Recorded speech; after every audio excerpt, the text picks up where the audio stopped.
வணக்கம் அப்துல் சலாம் அவர்களே. வணக்கம். இப்போ இருக்கிற தமிழக சூழ்நிலையில் கல்வித்துறையும் மருத்துவத்துறையை பற்றி உங்களோட அபிப்பிராயங்கள் என்ன? கல்வித்துறைன்னு பார்த்தோம்னா நம்ம தமிழ்நாட்டு உடைய கல்வி வந்து கொஞ்சம் பின்தங்கி தான் இருக்குது அப்படின்னு சொல்லலாம். ஏன்னா இப்போது நம்ம வந்து பரீட்சையில் எடுக்கக்கூடிய அந்த மதிப்பெண்களை வச்சு தான் வந்து குழந்தைகளை வந்து மதிப்பிடுறோமே ஒழிய அவங்களுடைய அந்த ஸ்கில்ஸ், அதாவது அவங்களுடைய திறமைகள் என்ன அப்படின்றத நம்ம வந்து மதிப்பிடுறதே கிடையாது. அதாவது ஒரு புத்தகத்தை படித்து மனப்பாடம் செய்து அதை பரீட்சையில் எழுதி அதுக்கு வர மார்க்கை வச்சு தான் நாம் அந்த குழந்தைய வந்து மதிப்பிடுறோம். எக்ஸாம்பிளுக்கு சொல்லணுன்னா, இப்போது இங்கே பள்ளப்பட்டியை சேர்ந்த ஒரு மாணவன் வந்து உலகத்திலேயே சின்ன சேட்டலைட் ஒன்றை வந்து கண்டுபிடிச்சான். அதுக்கு கலாம் சேட்னு சொல்லி அது வந்து நாசா வந்து இப்போ விண்வெளியிலேயே அதை வந்து எழுதிட்டாங்க. அப்படி பார்க்கும்போது அவனுடைய +2 மதிப்பெண்களை பார்த்தோம்னா கிட்டத்தட்ட 60% மேலே தான். 90% இல்லை 90 தாண்டியோ சதவீதமோ கிடையாது. ஆனால் அந்த மாணவனுக்கு வந்து ஒரு தனித்திறமை வந்து அதில் வந்து அடங்கியிருக்கு. இப்போது மற்ற நம்ம இதே நம்மளுடைய நாட்டிலேயே வந்து சிபிஎஸ்சி கரிக்குலம் அப்படின்னு சொல்கிறாங்க. அதாவது central board of secondary education. அது வந்து சென்ட்ரல் கவர்மெண்ட், அதாவது நியூ டெல்லியை சார்ந்த ஒரு கல்வி சிலபஸ். அது அந்த சிலபஸில் என்சிஆர்டி சிலபஸ்னு அந்த புத்தகங்கள் அதை படிக்கக்கூடிய மாணவர்களை பார்த்திங்கன்னா நேஷ்னல் லெவலில் இருக்கிற காம்படிட்டிவ் எக்ஸாம்ஸுக்கு அவங்களால வெல் ப்ரிப்பேர்டாக இருக்க முடியுது. ஃபார் எக்ஸாம்பிள் இந்த நீட்டு, JEE போன்ற நுழைவுத் தேர்வுகளை அந்த மாணவர்களுக்கு அவங்களுடைய அந்த கரிக்குலம், அந்த கல்வி இது வந்து படித்து அவங்க அதில் மிக சுலபமாக நம்ம தமிழ்நாட்டு மாணவர்களோட அவர்கள் மிக சுலபமாக இடையூறுக்கு மன்னிக்கவும். நீட் எக்ஸாம் அப்படி பற்றி பேசுனீங்க. அதனால இப்போது தமிழக இதில் வந்து 25 லிஸ்ட்டில் வந்து டிஎன்னை சேர்ந்து யாருமே வரல அப்படின்றது தான் வந்து ஒரு முக்கியமான தகவலாக இருந்துச்சு. அதை பற்றி உங்களோட கருத்து என்னவாக இருக்குது? கண்டிப்பாக தமிழ்நாட்டு மாணவர்கள் அதில் பின்தங்கி தான் இருப்பாங்க. ஏன்னா நம்மளுடைய அந்த தமிழ்நாடு பாடநூல்னு சொல்லக்கூடிய அந்த சிலபஸ் வந்து நீட் எக்ஸாமை காம்படிட்டிவ் பண்ணி எழுதுகிற அளவுக்கு அது வந்து கிடையாது. நான் முன்னாடி சொன்ன மாதிரி அது வந்து எல்லாமே மனனம் செய்து மாணவர்கள் எழுதி அதை வந்து அதுக்கான மதிப்பெண்களை தான் இப்போ இதுவரைக்குமே நம்ம தமிழ்நாட்டு மாணவர்கள் பெறுறாங்க. அந்த ஓப்பன் டெக்ஸ்ட் புக் மெத்தட் அப்படின்லாம் சொல்லி சிபிஎஸ்சியில் வந்து வச்சுருக்கிறாங்க. அப்படி இருக்கும்போது அவங்க வந்து இன்னது தான் அப்படின்னு சொல்லி ஒரு சப்ஜெக்டை வந்து படிக்கிறது இல்லை. அதை வந்து ஒரு வேரிடாக ஒரு பெரிய அளவில் வந்து அவங்க அந்த சப்ஜெக்டோட நாலேஜை அவங்க வந்து அதில் கெயின் பண்ணிக்கிறாங்க சிபிஎஸ்சி மாணவர்கள். அது அந்த மாதிரி நம்ம தமிழ்நாடு சிலபஸ் கிடையாது, இது வரைக்குமே ஃப்ரேம் பண்ணது கிடையாது. இப்போது நம்மளுடைய தமிழக அரசு சார்பாக வந்து 11ஆம் வகுப்புக்கு வந்து போர்டு எக்ஸாம்ஸாக இப்போ வந்து ஆக்கியிருக்கிறாங்க, மாற்றிருக்கிறாங்க ஃபஸ்ட் டைம். ஆனால் இப்பொழுது வந்து இப்போ ஆகஸ்ட் மாதம் கிட்டத்தட்ட நெருங்கிட்டோம். இப்போ வரைக்குமே எந்த 600 மார்க்குக்கு பரீட்சை எழுதுறதா சொல்லியிருக்கிறாங்க. அது என்ன மாதிரி ஒரு மாடல், கொஸ்டின் பேப்பர் மாடல், அதாவது ப்ளூ பிரிண்ட்னு சொல்லக்கூடிய அந்த மாடலை இது வரைக்குமே இன்னும் அறிவிக்கலை.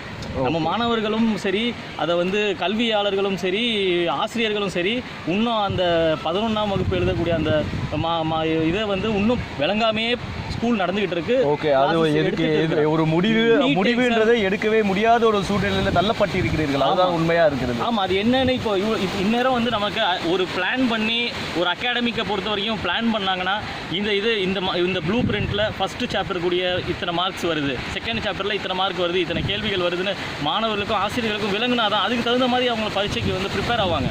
இன்னொன்று, நம்ம சிபிஎஸ்சி மாதிரி இதை கொண்டு வரணும் அப்படின்னு சொன்னால் சிலபஸில் கண்டிப்பாக சேஞ்சஸ் இல்லை. மறுபடியும் மன்னிக்கும்.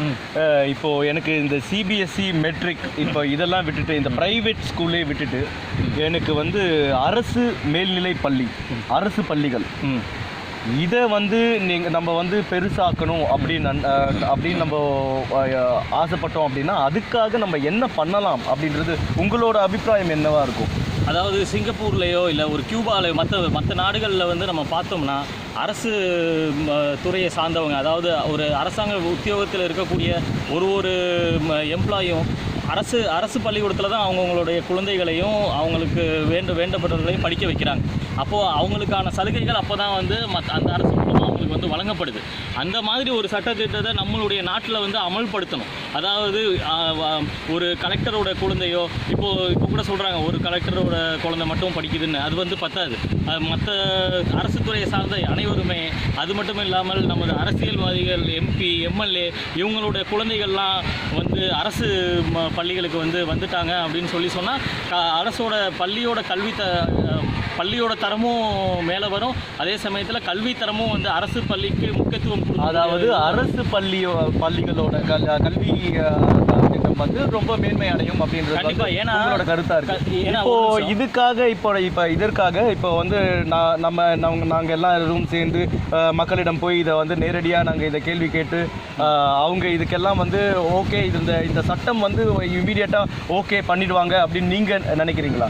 கண்டிப்பாக. ஏன்னா ஏழைங்களுக்கு தான் அரசு பள்ளின்ற ஒரு முத்திரை பதிச்சுட்டாங்க இப்போது நம்ம நாட்டை பொறுத்த வரைக்குமே. ஆமாம், கரெக்ட். அதை வந்து நம்ம எடுக்கணும்னா இப்போ மக்கள் அளவில் வந்து ஒரு எல்லாரும் படித்தவர்களாக இருக்கிறாங்க, அனைத்தையும் விளங்கக்கூடியவர்களாக இருக்கிறாங்க.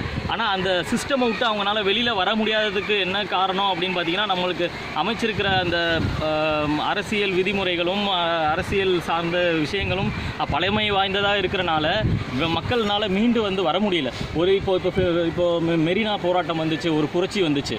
அதெல்லாம் எப்படின்னா ஒரு சாதாரண ஒரு மக்கள் மூலமாக தான் அது வெளியில் வந்துச்சு. அந்த மாதிரி இது மாதிரி கல்வி உயர்த்தணும், மருத்துவம் மேலே வரணும் அப்படின்லாம் மக்கள் நினச்சிக்கிட்டு தான் இருக்கிறாங்க. ஒருத்தருடைய ஆசையும் ஒருத்தரோட உள்ளத்துலேயும் அது இருக்குது. அதை எப்படி வெளியில் கொண்டு வரணும் அப்படின்னு சொல்லும் போது எல்லாரும் ஒன்றா சேர்ந்து அதை இப்போது சோஷியல் மீடியா பெருகிட்டு இருக்கிறனால அதை அதிக பேர் யூஸ் பண்ணிக்கிறனால அது மூலமாக இப்போ நீங்கள் சொல்கிறீங்க, இப்போ இதற்காக ஒரு தீக்குச்சியாக நாங்கள் இருந்தால் இப்போ அரசுக்கு நாங்கள் இதை நம்ம ஆர்டர் பண்ண முடியாது. ஆனால் நம்ம தாழ்மையுடன் அவங்க கிட்ட இது மாதிரி ஒன்று இந்த ஒரு சட்ட திட்டங்களை நீங்கள் எடுத்துட்டு வாங்க அப்படின்னு சொல்லிட்டு ஒரு ரிக்வஸ்ட்டாக எங்களால் பண்ண முடியும். கண்டிப்பாக. அதுக்கு நீங்கள் உங்கள் சைடில் இருந்து ஆதரவு இருக்குமா? கண்டிப்பாக இருக்கும். ஏன்னா அரசுக்கு நம்ம அகெயின்ஸ்டாக எதுவுமே செய்ய போகிறது கிடையாது. அவங்கள மீறி நம்ம எதுவுமே செய்யவும் முடியாது, செய்யவும் கூடாதுன்றது தான் நம்மளுடைய இதாக இருக்குது. ஆனால் ரிக்வெஸ்ட் பண்ணி அவங்களுக்கு அரசுக்கு நம்ம மூலயமா ரிக்வெஸ்ட் கொடுத்து அதை அவங்கள பரிசீலனை பண்ண சொல்லி கேட்குறதுல தப்பு கிடையாது. மக்கள் ஒரு மக்கள் எல்லாம் சேர்ந்து இதை செய்யும் போது நீங்களும் சராசரியாக ஒரு மக்களாக இருந்து இதில் கண்டிப்பாக இதை வெற்றி பெற வேண்டும், நம்ம போராடலாம் அப்படின்றது உங்களோட கருத்தாக இருக்குது. கண்டிப்பாக. ஏன்னா போராட்டம்ன்றதை விட மக்கள் இதில் ஒரு இல்லை, இது ஒரு போராட்டம் தானே. ஏன்னா எப்படி பார்த்தீங்கன்னா இப்போ நம்மளோட ஒரு ஈஸியாக இப்போ யாராவது ஒரு நல்லா படிக்கிற குழந்தை கூட அதுக்கு ஒரு சட்டத்திட்டங்கள் இருக்குது, ஜாதி அடிப்படையிலோ வரைய ஏதோ ஒரு அடிப்படையில் இருக்குது. அது என்ன ஆகுதுன்னா அந்த குழந்தைக்கு அந்த படிப்பு பெறாமலே போயிடுது. ஒரு லட்சக்கணக்கில் என்னால் காசு கட்ட முடியாதுன்னு ஒரு அப்பா அம்மா, எத்தனையோ அம்மா அப்பா இருப்பாங்க, இன்னும் என் குழந்தை படிக்கணும் அப்படின்றதுக்காக என்னோட வீட்டு டாக்குமெண்ட் எல்லாம் நான் அடகு வச்சு தான் நான் படிக்க வைக்கிறேன் அப்படின்ற நிறைய பெற்றோர்கள் இருக்கிறாங்க. ஸோ இவங்களெல்லாம் சந்தோஷ பெறும் வகையில் அரசு பள்ளியே இது எல்லாமே அவங்களோட சொந்த செலவில், அந்த அரசு கல்லூரியும் தான் சேர்ந்து சொல்கிறேன். ஸோ அரசு மருத்துவமனையும் சேர்த்து தான் நான் இதை நீங்களும் ஒரு மக்களாக தான் நீங்களும் சொல்கிறீங்க. எந்த கட்சியை சார்ந்தவங்களும் இல்லைன்ற போது நம்மெல்லாம் ஒன்றா சேர்ந்து கண்டிப்பாக பண்ணலாம். அதில் எந்த ஒரு தவறுமே இல்லை. ஆமாம், கண்டிப்பாக. இது எந்த தனிப்பட்ட அரசியல் ரீதியானதோ இல்லை தனிப்பட்ட அமைப்போட இதோ நீங்கள் சொல்லலை. நீங்களும் எங்களில் ஒரு ஃப்ரெண்டாக, ஒரு கூட இருக்கிற ஒரு சக சிட்டிசனாக தான் நீங்கள் இதை கேட்குறீங்கன்ற போது கண்டிப்பாக பண்ணலாம். ஏன்னா நல்ல விஷயங்களுக்கு குரல் கொடுக்குறதுல தப்பே இல்லை. இப்போது செலிப்ரிட்டிஸ் தான் இதுக்கு முன்னாடி நின்று பண்ணணும், சினிமா ஆக்டர்ஸ் தான் பண்ணணும், கிரிக்கெட் பிளேயர்ஸ் தான் பண்ணணுன்றது கிடையாது. எல்லாருமே well educated and well qualified people are there. So அவங்களுக்கே யாரை கொண்டு வந்தால் நல்லாயிருக்கும், யாரை எதை செய்ய சொன்னோம்னா சரியாக இருக்கும் அப்படின்றது மக்களே விளங்கிக்கிட்டாங்க இப்போ இருக்கிற காலகட்டத்தில். அதனால் கண்டிப்பாக நல்லது செய்கிறவங்க கூட எப்போவுமே மக்கள் இருப்பாங்க. ஓகே, ரொம்ப நன்றி அப்துல் சலாம். நன்றி.